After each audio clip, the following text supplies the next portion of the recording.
let's get kitted up. Let's suit you up. I'll give you a briefing. Yeah. And then we'll put your parachute on. Parachute? What do I need a parachute for? We're not skydiving today. I'm Paris Norris, and I'm here to give you a glimpse into my world. Look at this! I've raced the world's fastest powerboats, swum with sharks, and rode across the wild Pacific Ocean. We finally made it to the island of Kauai. I'm on a mission to hunt down the biggest thrills and meet the people that live extraordinary lives. Join me on a journey that'll take you to the depths of the oceans and across challenging landscapes to places few have ever seen.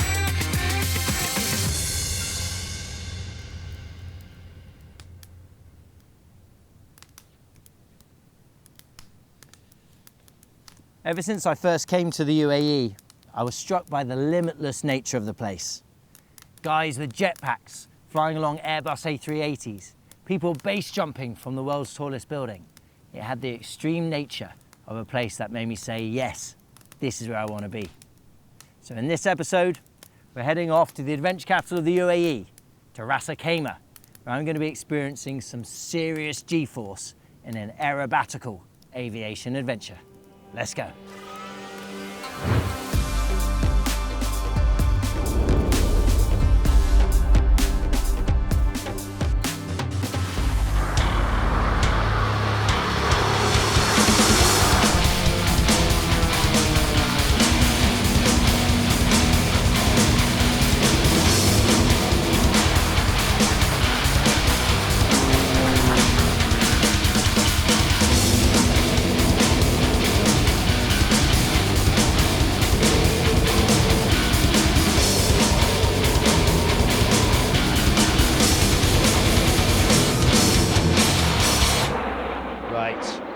It is early in the morning. It's a little bit cold this early. I didn't realize I'm in Ras Al Khaimah and we're going to catch the sunrise today on an aerobatic flight. So I've come here to the hangar to ActionFlight, where they're going to show me what we're going to do. How you doing, Wayne? Good morning, Paris. Good to meet you. Pleased to meet you. Right. What are we doing today? This looks amazing. Exciting. Yeah. Well, we're taking an aerobatic flight in this amazing extra 330 aircraft. Right, so aerobatics, tell me about it, what is it? Aerobatics, well basically it's aerial dancing. It's we're going to take to the sky and do a routine similar to something in a competition. Right, so this is upside down, loop the loop, flying around, spinning, upside rolling. Down, inside out, rolling. So aerobatic flying dates way back to the early days and a lot of the maneuvers came from World War I, from the original biplanes maneuvering around doing dogfights. That developed into a more modern competition type regime where basically the aerobatic maneuvers are based on angles, so 45 degree, 90 degree, and straight up and down. These aircraft are designed specifically for high performance aerobatics. Right. So they're unlimited category aerobatic airplanes, ordinarily used in competition. Right. There's a set of pedals in the front which are connected to mine in the back, and there's dual controls for the control stick as well. Amazing. And you know, how fast do they go? How many Gs are we going to reach? Yeah, so these can fly up to 400 kilometers per hour, about 220 knots max. G-force wise, they're designed to withstand plus or minus 10 G, which is more than you can withstand, more than I can withstand. Wow. So we're not going to be doing that today, Paris, don't worry. Yeah, right. Yeah. I haven't had my breakfast today. That was probably a good move. Wise decision. Yeah.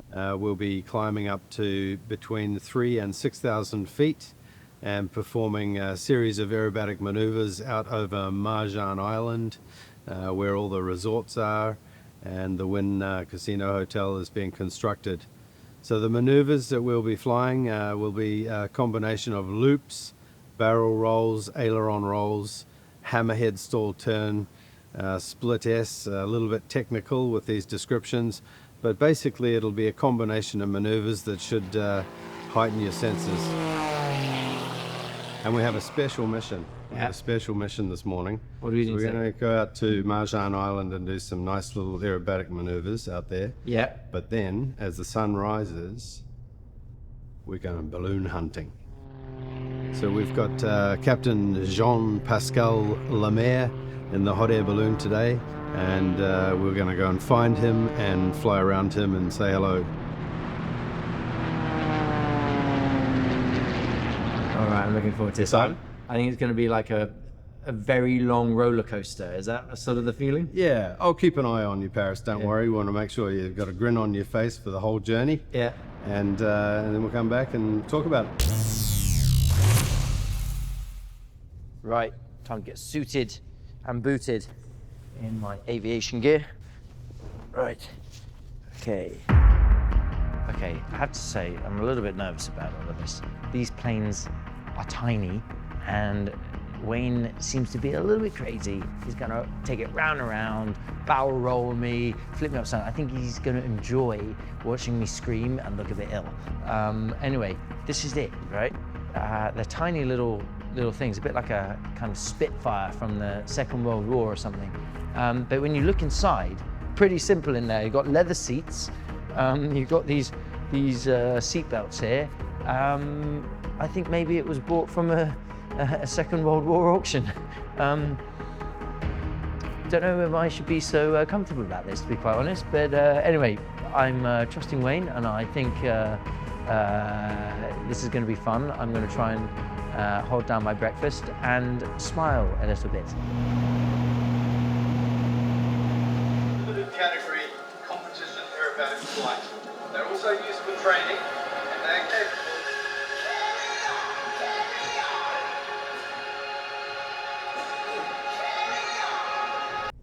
Looking the business. There we go. This is going to protect me when I fall from 6,000 feet. Not at all. Just got to make sure I land on my head, right? Okay, so I'm going to give you a sick bag. Right. You're going to stick it in your right pocket there. Leave the zip unzipped so that it's accessible. A sick bag, okay, all right. You won't need it. I hope I won't need it, okay? There's a parachute. Put this on your back. The parachute, right. A sick bag and a parachute. Won't need that. What's going to go on here, guys? What are we doing?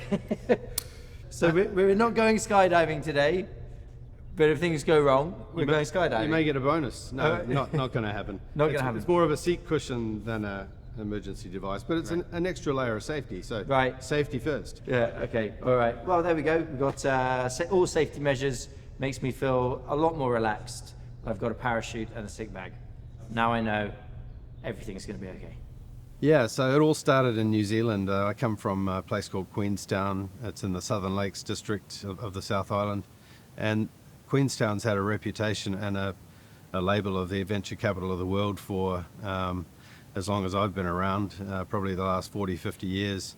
And for that time in Queenstown, we had Red Bull as our brand partner, which was from the very beginning of Red Bull marketing its products in New Zealand until around about when the Red Bull Air Race series started.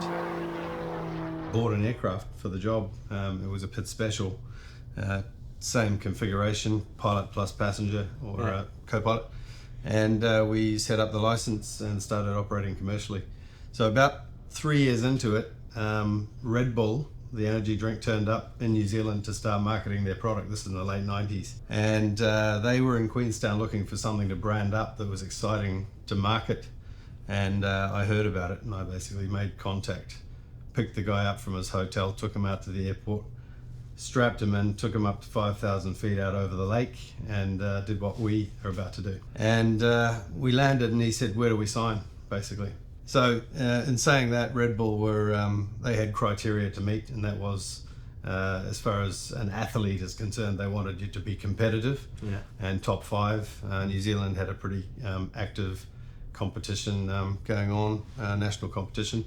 And myself and our pilots were turning up to the competition, so we met the criteria, but we were actually the first commercial entity to be branded by Red Bull. Right. So we had a small fleet of Red Bull branded airplanes doing commercial flights and airshow displays up and down the country. Yeah, so these airplanes are fast, powerful. What gives them the performance is the power to weight ratio. So these have got an all-up weight of something like 950 kgs with pilot and passenger and fuel. And so We can fly up to around 400 kilometers per hour in these airplanes. Your flight in particular will be experiencing somewhere in the vicinity of plus 4 to 5 G, maybe 6 G, and minus maybe 1 to 2.5 G. Positive G is the sensation when you're pulling into a loop, for example, where you're forced into your seat. Negative G is like sort of in the inverted scenario, where you're basically flying inverted as 1 G negative. That's the weight of your body and your shoulder straps. And if you push, for example, while inverted, then that increases the negative G accordingly.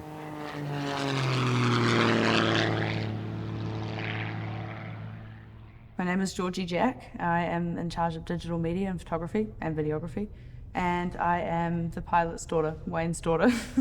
Now, working with your dad is definitely interesting. It's fun, weird seeing him flying and seeing sort of the behind the scenes, because I'm used to more of the commercial side of things, so being involved in this sort of way is new, but it's good fun. Yeah, I like it. It's interesting because Ras Al Khaimah Tourism Development Authority, the RAC TDA, their objective is to be the adventure capital of the UAE. ActionFlight coming along is basically giving a series of activities which squarely puts that on the map. Paris, it's the perfect day. Yeah. Ras Al Khaimah is so rich. It has the beautiful Haja Mountains here. Yeah. Blue sea that we'll be flying over. Yeah. The beautiful terracotta sand dunes will be over as well. Yeah, got everything. It's got everything here. It's the adventure capital of the Middle East, Yeah. Not only the UAE. I love it. We are so privileged to be here to do this. And this is the only airspace that we can actually do this on a commercial basis. Wow. It's incredible. amazing. And we've got clear skies today. So Clear skies, look at those mountains, crisp.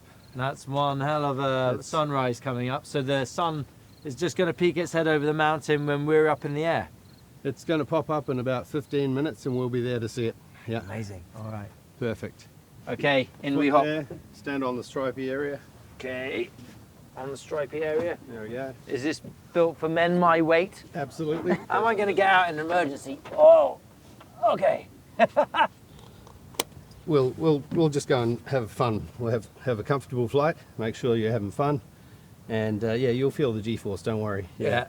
As we're doing the maneuvers, look around. Don't just look straight ahead. Yeah. Make sure you look out at the left wingtip, smile at the camera, and look around. I'll be talking to you anyway. And So we've got that to block out the sound, and I'll be able to hear you through here. you'll be able to hear me through the intercom. Right. Okay. If there's any issue with the intercom, hand signals. Okay. That means I'm good. That means you're good. That means I'm bad. That means I've thrown up. Yeah. Perfect. Okay. Ready to go, I think. Helmets on. It's time to get airborne. Let's do this. Okay, closing up.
Champagne was relatively new in that time, was very special, and had only by royalty. And the king had his special collection with the flag of France on it and the king's stamp of approval. So, in a big presentation, he gives Pilote de Rosier and Marquis d'Arlan a couple of bottles of champagne to bring on board their flight, wish him good luck on their journey. They accept the gift, they get on this balloon, they cut the ropes, up they go. They keep adding to the fire. They go quite high now. And now the winds are taking them quite far, all the way on the outside of France. 1783. Farmers have never seen anything in the air. They did not know this was taking place. It's billowing smoke and fire, very religious times. They think it's a dragon or a demon. Yes. And then when they come down, they don't have a deflation system like we do. So when they touch the ground, the balloon keeps bouncing along the ground on the crops, setting the crops on fire. The farmers think this thing is eating the crops or burning the crops. They take their shovels and their axes and go attack this dragon. Then they notice that they have the king's champagne. They think these guys belong to part of the royal family, and they don't want to make the mistake of killing royalty. So instead, they all celebrated together with the champagne. And when they went back to the king, they said, "Thankfully, you gifted us this champagne. It's what saved our lives." So every balloon flight now, we carry some champagne, and we normally would share it with our landowners as a peace offering. Okay. Cheers, everybody. Cheers. Cheers. Thank you, everybody. Cheers.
All right.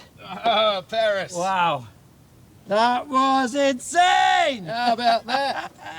Absolutely insane! I have never, ever felt so much G-force in my life. We reached 6 Gs on the... Oh, 6G minus 2G. that You did was well, insane. Paris. Oh, wow. Here we are, Certificate, Paris. is this for not throwing up and This is not a pilot license. Well done. Super. Thank you We very can much. write down what your G's were on there, and I'll sign it for you. Amazing. Yeah, 6 Gs. We reached 6 Gs today. How about that? Got a little certificate. You can stick And, that on your fridge, and yeah. But more importantly, I've got a story to tell the grandkids. That was super fun. Great. Glad you enjoyed it, Paris. My pleasure. Awesome. Paris was amazing. You know, he's done a lot of things in his time, and you know, he's up for it. This is not for the faint-hearted, but in saying that, you know, we want people to have a positive and fun experience. So we're mindful of making sure that the flight goes in such a way that we keep you smiling. Paris was pretty, you know, tough at the beginning. A lot of bravado. I think in the end he now understands that this is something quite outside the square, but he did amazingly. There was a lot of hooping and hollering and a lot of fun out there. No, we did well. We pulled up to plus 6G, minus 2G in some of the maneuvers, and that's getting up there for a person that's not experienced this before or accustomed to it. He did very well. Excellent. So ActionFlight is a combination of exciting opportunities for the public to experience. We have the hot air balloons, first time in Ras Al Khaimah. The aerobatic flight operation, it's also a first for the UAE. We're the first air operator certified company to be approved to do aerobatics with commercial customers. Next off the rank will be skydive, expected to start in the next few months as well. We have all the approvals, and once again we're very grateful to have a blessing from His Highness and the whole team in the Ras Al Khaimah government to allow us the permission to put that operation together. It'll be quite different to anything else in the UAE, with the beautiful mountains in the background, operating near the coast and then descending down and landing on a beautiful golf course at Tower Links, where our parachute landing area is under the drop zone. It'll be quite unique, quite spectacular. That was nothing short of the most insane experience I have ever had. Took off, everything nice. He said, "You ready, Paris?" I'm like, "Yeah." Vroom! And immediately felt the G-force. I was just like, wow, this is gonna be tough. The first just taster of it threw me off. And then we went out to Marjan Island, did a few sort of barrel rolls and loop the loops, and then we went right up, right to the very top, to the point that the plane stalled. Ooh, and then back down, and the G-force was so strong, like you're holding it in your stomach, and it was like, oh. And then after we did that for about 10 minutes, we went over to find the balloon, and I spotted it. I was like, yeah, right there at 12:30. So we just turned the plane, went straight to the balloon, and hopefully they had a bit of an experience. But I was finding it hard to hold it together, you know, doing a lot of acrobatics. I thought, you know, given that I'm a skydiver, that I fly paramotors, that I, you know, love roller coasters, I thought I'd be absolutely fine with the G-force and being rolled around. But at some point I was like, okay, this is testing. At one point I thought I even was about to black out, but it was only sort of for a moment, and then I was like, right, back to normal. Oh, but anyway, it was incredible. That was something, you know, I think I'll remember for the rest of my life, and certainly I'll be telling that story for a very long time. Now, I've done some extreme things in my time, but that was by far the most testing. The G-force, as we were spinning around, barrel rolling, was absolute madness, and something I'm going to remember for a very long time. I'll see you next episode.